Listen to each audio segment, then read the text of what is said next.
کچھ چیزیں ہو سکتا ہے کہ ایک علاقے کے لوگ نہ مانے، ایک کوئی مذہب والے نہ مانے، لیکن روح اور جسم کے تعلق کا معاملہ اتنا واضح ہے، اتنا صاف ہے، اتنا جو ہے نمایاں ہے، کوئی بھی علاقے کا آدمی، کسی بھی مذہب کا آدمی، کسی بھی زمانے کے آدمی نے اس کا انکار نہیں کیا ہے کہ روح اور جسم کا جو معاملہ ہے تو روح کی وہ شیپ دینا ہے، روح کو صاف کرنا ہے، اور روح کی اصل پہچان جو ہے وہ معرفت الہیہ کے لیے بنائی گئی ہے۔ آپ نے اسے دنیا کی کثافتوں میں، دنیا کی گندگیوں میں، دنیا کی چیزوں میں اسے پھنسا دیا ہے، وہ پھڑپھڑا رہی ہے، وہ نکلنے کے لیے بےتاب ہے، آپ اسے نکلنے نہیں دیتے ہیں۔ اگر آپ نے اسے ان کثافتوں سے، ان ظلمتوں سے، اس چیز سے آزاد کر دیا، پھر دیکھیے کہ فوراً وہ اللہ کی معرفت کتنا جلدی اور صحیح حاصل کر لے گی۔ عزیزان گرامی، معرفت کا جو مسئلہ ہے وہ اصل مسئلہ ہے۔ آدمی کو اگر اللہ کی معرفت حاصل ہو جائے، خدا کی قسم، پھر اس آدمی کو فجر کی نماز ہو یا کوئی اور گناہ چھوڑنا ہو، اسے کوئی بتانے کی ضرورت نہیں۔ طبیعت کے اندر بے چینی آ جاتی ہے۔ جیسے ایک آدمی کو تقاضا ہے واش روم جانے کا، جب تک وہ واش روم نہیں چلے جاتا اس کی بے چینی نہیں ختم ہوتی۔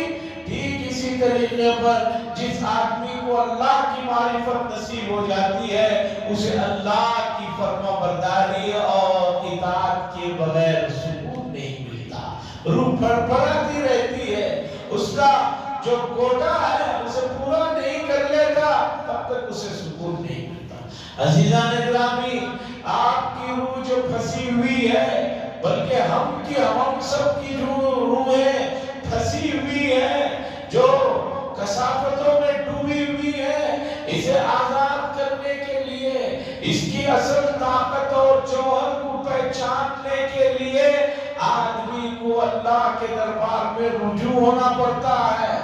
اللہ بڑے غیور ہیں، ہمارے اندر، انسانوں کے اندر اپنا ذاتی تو کوئی چیز ہے نہیں۔ انسان کی ذات میں اس کی کوئی چیز اس کی اصل نہیں ہے، دی ہوئی ہے۔ ایک بادشاہ نے ایک اللہ والوں سے تکبر کے انداز میں پوچھا، جانتے ہو میں کون ہوں؟ انہوں نے کہا، ہاں جانتا ہوں۔ تمہاری ابتدا یہ ہے کہ تم ایک گندے قطرے سے پیدا ہو گیا، اور تمہاری انتہا یہ ہے کہ قبر میں تمہیں کیڑے مکوڑوں کی غذا بنائی جائے، اور اس زندگی کی شروع اور انتہا کے درمیان میں تم اپنے اندر بے حد گندگیاں پیٹ میں لے کر گھوم رہے ہو، اس سے زیادہ کچھ حقیقت نہیں ہے تمہاری۔ انسان کے پیٹ میں گندگیاں بھری ہوتی ہیں، جانوروں میں بھی آپ نے دیکھا ہوگا، جتنا جانور وزن ہے اس کا 1/3 تو اس کی گندگیوں میں نکل جاتا ہے۔ تو عزیزان گرامی، روح کی جو حقیقت ہے، روح کی جو صلاحیتیں ہیں، اسے جاننے کے لیے اللہ کی طرف رجوع ہونا ضروری ہے، اور اللہ بڑے غیور ہیں۔ انسان کو دیکھو کہ معمولی باتوں پر جو ہے غیرت میں آ کر جو ہے آدمی کیا سے کیا کر جاتا ہے۔ انہوں نے مجھے شادی میں صرف 1 دن پہلے بلایا، میں کیسے جاؤں؟ فلاں کو 8 دن پہلے بلایا، مجھے 1 دن پہلے بلایا، مجھے بلاتے ہوئے صرف وہ اکیلے آئے تھے، مجھے فون پر بلایا، مجھے مسکرا کر نہیں بلایا۔ غیرت کہتی ہے بھوکا رہے لیکن جو ہے آدمی جاتا نہیں۔ جب انسان جس کی اپنی کوئی حقیقت نہیں ہے، اس کے اندر اتنی غیرت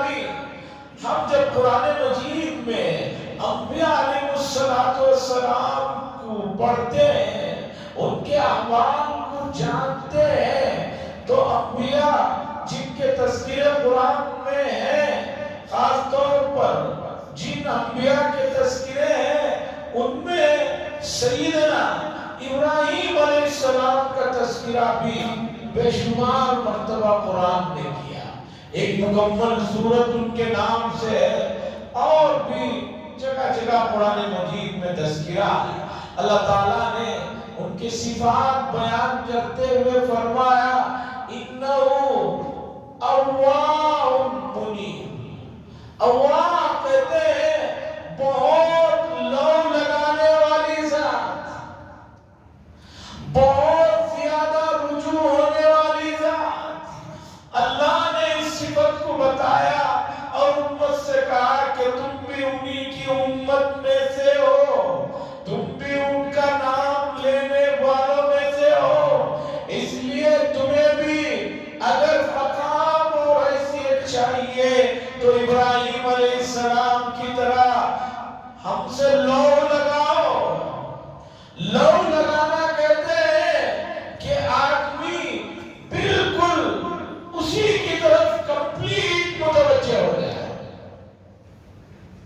مثال سے سمجھیے کہ آپ ریلوے اسٹیشن کے پلیٹ فارم پر کھڑے ہیں، اپنے پلیٹ فارم پر کھڑے ہیں، آپ کی گاڑی آنے والی ہے مثلا 11:10 پر، اور آپ کو یہ بھی معلوم ہے کہ ہمارے یہاں 11:10 بولے تو 11:10 پہ تو آتی نہیں، لیکن اس کے باوجود آپ پلیٹ فارم پر کھڑے ہیں اور پہلے سے جو ہے سیٹ پکڑنا ہے، تو آپ گھڑی کی طرف دیکھنے کے بعد مسلسل ریل کی پٹری اور ریل کے آنے والی جگہ پر آپ کی نگاہیں اٹکی ہوئی رہتی ہیں، کھا رہے ہیں، وہیں کھڑے ہوئے چائے پی رہے ہیں، کسی کا فون آ رہا ہے بات کر رہے ہیں، آس پاس دوست کھڑے ہوئے ہیں، لیکن آپ کا فوکس کدھر ہے؟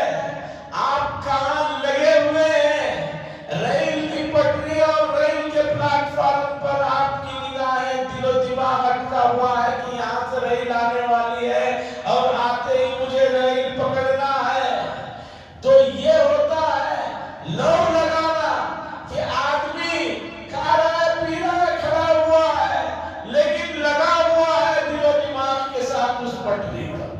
اسی طریقے پر ہم نے دیکھا حیدرآباد میں ایک سالار جنگ میوزیم ہے، وہاں ہر گھنٹے لوگ 10-5 منٹ پہلے جمع ہو جاتے ہیں، جو ہی 12 بجتی ہے وہ گھڑی کے اندر سے ایک آدمی نکل کر آتا ہے اور وہ جو ہے کچھ بجاتا ہے اور بول کر جاتا ہے، پورے لوگ ایسا ٹک ٹکی مارتے ہوئے 5 منٹ 10 منٹ پہلے اس میوزیم میں ہر ایک گھنٹے کے بعد اس گھڑیال کے پاس آ کر کھڑے ہو جاتے ہیں، بات ہو رہی ہے، کھا رہے ہیں، سب ہے، لیکن دل و دماغ کہاں لگا ہوا ہے؟ اس گھڑی کے اس چیز پر لگا ہوا ہے۔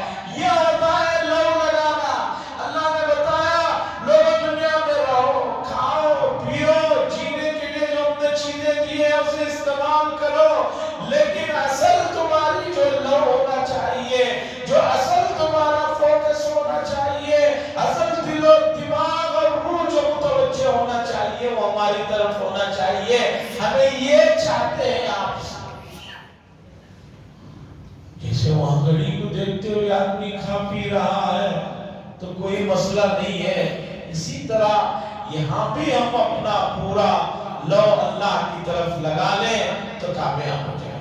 عزیزان گرامی، شعبان المعظم کا جو مہینہ ہے یہ مقدمہ ہے، یہ آنے سے پہلے، ایک بڑے مہینے کے آنے سے پہلے جو ہے تیاری کے لیے آپ کو بیدار کیا جا رہا ہے، آپ کو جو ہے اٹھایا جا رہا ہے۔